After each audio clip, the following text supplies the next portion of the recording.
hora de nuestro primer invitado. Estamos con Gastón Tati Restagno, que es integrante de Nuestra América, un movimiento popular. Recién llegado de Perú, se podría decir. Recién llegado. Estuvo en la misión de Solidaridad y Derechos Humanos, ayudando a visibilizar lo que viene ya atravesando Perú. Sabemos desde la destitución de Castillo allá por noviembre del año pasado, la cantidad de muertes que hubo, la vulnerabilidad de las personas que protestaban, que simplemente estaban manifestando el reclamo genuino y con derecho. Y bueno, nos lo contarás vos en primera persona. Primero contextualizanos qué se trata el movimiento del que vos formás parte, qué es lo que buscan, qué fuiste específicamente a hacer en Perú.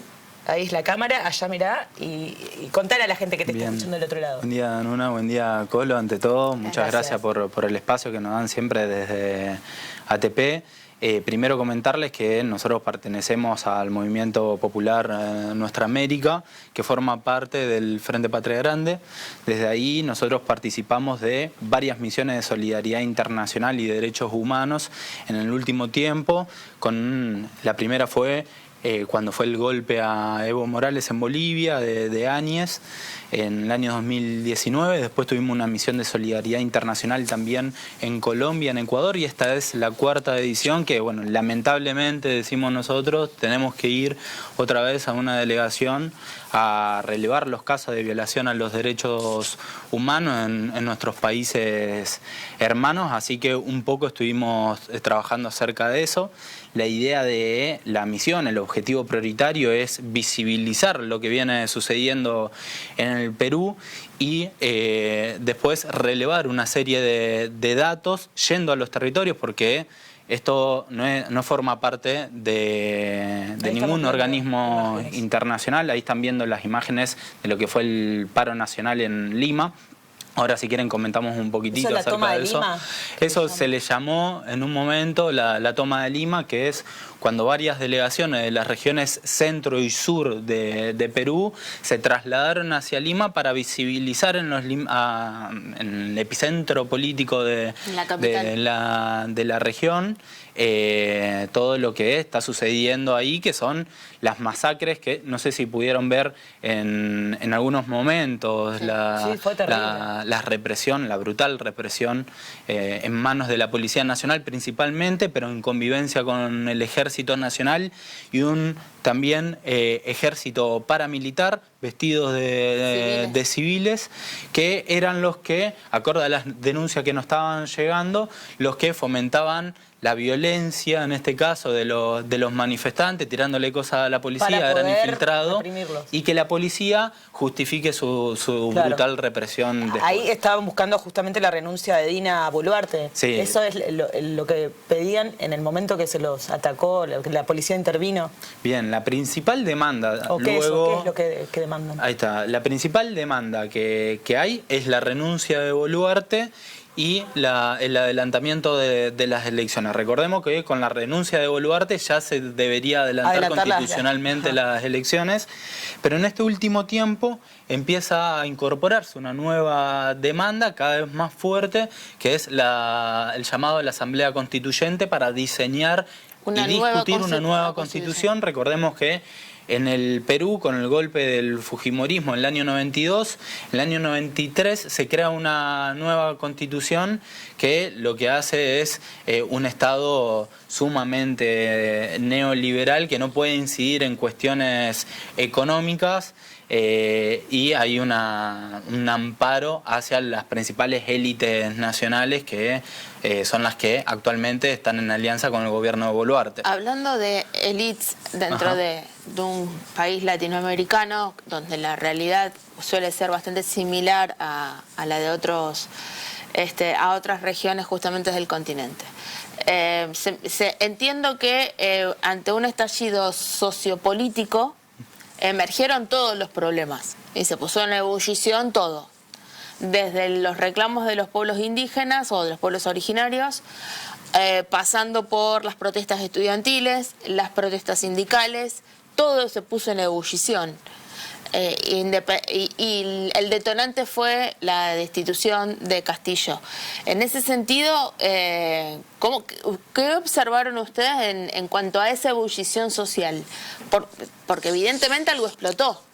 Bien, muy buena la pregunta, gracias para esclarecer este hecho, porque creo que para que entendamos todos y todas lo que está sucediendo en el Perú, hay que estamos viendo imágenes terribles. Sí, esos son los hospitales que muchas veces niegan la atención a todo manifestante porque son los mismos médicos quienes les preguntan si estuvieron en la movilización o si ven que son heridos de un arma de guerra, no los atienden. Hay muchos casos denunciados que vamos a presentar en organismos internacionales, en la Santa Sede del Vaticano y en el Congreso de la República Argentina, y estamos viendo si podemos presentarlo en el Congreso de Brasil y de Colombia, que no los atendieron en el Congreso y que murieron esperando una atención en la salud primaria. Sí, es terrible lo que está sucediendo en Perú, que tiene más de 70 fallecidos, la mayoría de ellos por participar en una movilización, pero también hay muchos fallecidos que estaban trabajando en las intermediaciones de las movilizaciones. Tenemos un caso, tuve la oportunidad de hablar con la madre de Jefferson, un pibe de 15 años que trabajaba en un cementerio enfrente del aeropuerto de Ayacucho, que por una bala de arma de fuego en la espalda murió. Y la madre, fuimos hasta la casa de la madre y vive en una casa de barro, Jefferson tenía hermanitos de 2 y de 5 años y no hay un ingreso. Jefferson trabajaba a los 15 años para llevar un ingreso más a la casa, y como eso hay un montón, porque lo que decía anteriormente, para comprender lo que sucede en Perú hay que saber que hay un levantamiento indígena campesino principalmente, y que todo el contexto que recién vos mencionabas, Colo, con una crisis política y social muy grande, se van sumando una serie de demandas que los movimientos estudiantiles y el movimiento sindical se suman a la lucha, y ahí llamaron a lo que vimos en las imágenes un paro nacional en el epicentro político. Nosotros tuvimos la oportunidad de ir al paro nacional, muchos nos dijeron si podíamos llegar ese día, llegamos el día anterior, y nosotros lo que hicimos a través de una conferencia fue avisar que íbamos con la misión de solidaridad y derechos humanos, y fue la primera vez en todos estos 2 meses, ahora el tercer mes, que la movilización llega hasta la esquina del Congreso, porque antes los reprimían y muchos nos dijeron que fueron por la presencia nuestra. En ese paro nacional... ¿Qué día fue? Fue el 9 de enero. Febrero. Ahora. Y cuando nosotros llegamos, esto es muy interesante también, vimos que la población no estaba siendo atendida por nadie. A nadie le llegan los reclamos del movimiento campesino, el movimiento indígena, del movimiento estudiantil. Recién estábamos hablando fuera del aire de cómo se reprimió por parte del Ejército y de la Policía Nacional en la Universidad de San Marcos. El Ejército y la Policía no pueden ingresar a las universidades, igual que acá en Argentina. Reprimieron y estuvieron detenidos, violando todo tipo de derecho del debido proceso, 2 o 3 días a estudiantes que se manifestaban sin tomar ningún edificio, dormían en los espacios públicos de las universidades. El ingreso a las universidades, que son las universidades son autónomas en la mayoría de sus casos, por más que dependan del Estado Nacional, las casas de estudio son autónomas, y el ingreso de Fuerzas Armadas, ya sea el Ejército o la Policía, para la represión, recuerda literalmente a la década del 70, en todos los países de Latinoamérica. Sí. 70 y 80 en Perú, recordemos que hubo un golpe, que había también centros clandestinos de detención. Claro. Yo recién retomaba el caso de Jefferson de Ayacucho. En Ayacucho también el 15 de diciembre hubo más de 15 muertos por el solo hecho de protestar. Jefferson fue uno de los que estaban en las intermediaciones de esa protesta y fue asesinado en manos de la policía. Y en enero, el 13 de enero, hubo una detención arbitraria a las principales cúpulas dirigenciales de los movimientos sindicales en Ayacucho y movimientos territoriales que se organizan para crear ollas populares a causa del hambre que hay en las grandes ciudades, y a partir de ahí se los detuvo y se los llevó a un centro clandestino de detención que se llama Los Cabitos, y si no lo conocen lo pueden buscar en internet, que nos recuerda la peor historia de Perú en la década de los 80. Así que todo eso está viviendo el Perú. Hay mucho miedo, hay mucha angustia, hay mucho dolor por parte de la población. Cuando nos vieron a nosotros, nos pedían por favor que nos quedemos. A eso te quería preguntar. ¿Cómo se sustentan ustedes para hacer los viajes, para bancarse allá? ¿O tienen algún apoyo de algo, de alguien, de alguna organización? Los únicos movimientos fueron algunos sindicatos que nos ayudaron, algunos movimientos populares que nos ayudaron a autogestionarnos. La Plata, nosotros teníamos la intención de viajar en diciembre, que cuando fue el momento donde mayor represión hubo por parte de las fuerzas policiales. Queríamos viajar ahí, pero como están las cosas dadas en Argentina, no podíamos juntar la plata necesaria para poder hacerlo. Estuvimos haciendo varias ventas solidarias y venta de bonos para que nos ayuden a poder hacer esta misión solidaria internacional. Imagino que del otro lado también los estaban esperando para... Del otro lado nos esperaba... Con otros movimientos. El pueblo peruano siempre nos estuvo esperando y nos recibió con los brazos abiertos. Recordar que bueno, el Perú y Argentina tienen una relación internacional histórica.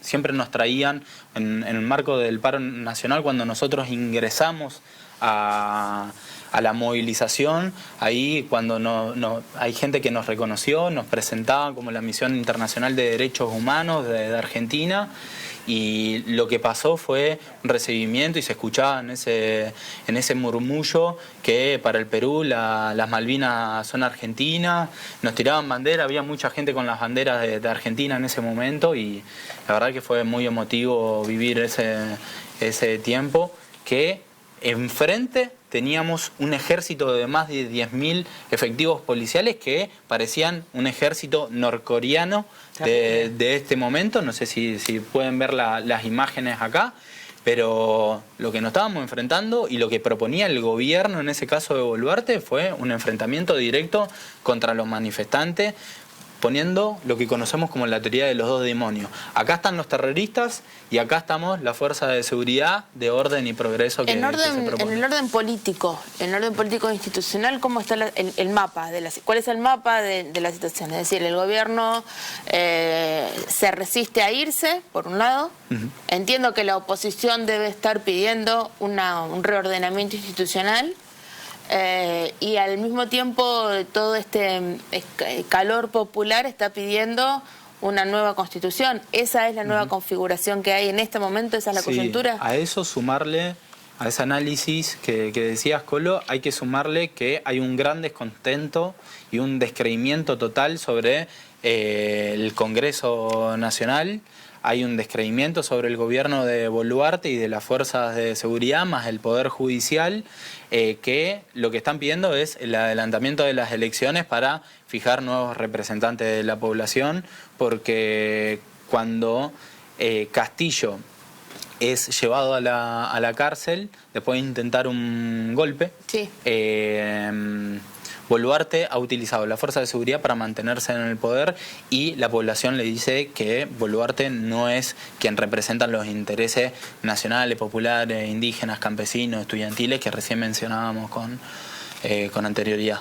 Bueno, para ir cerrando, Tati, te iba a preguntar cómo sigue esto, ahora qué tienen pensado hacer, y contanos dónde los pueden seguir, acompañar, comunicarse con ustedes. Bien. Nos pueden seguir en las redes, en Instagram y en Twitter como Misión Internacional de Derechos Humanos, Misión DD, pueden encontrar la cuenta, en Facebook y en TikTok como Misión Internacional de Derechos Humanos Argentina. Y ahora lo que resta del trabajo, nosotros ya fuimos a los territorios, fuimos a Lima y después desconcentramos en varios grupos, Ayacucho, Cusco, Juliaca e Ica, que fueron los epicentros de la represión, y ya fuimos juntando testimonio. Ahora pasamos a la otra parte, que es la sistematización de datos y el análisis de los informes que vamos a presentar en los organismos internacionales, en el Vaticano y en el Congreso de la República, para que esto pueda llegar a tener una visibilización muchísimo mejor que lo que se viene dando de la situación del país. Muchas gracias, Tati, por lo que hacen y por venir a compartir la experiencia con nosotros.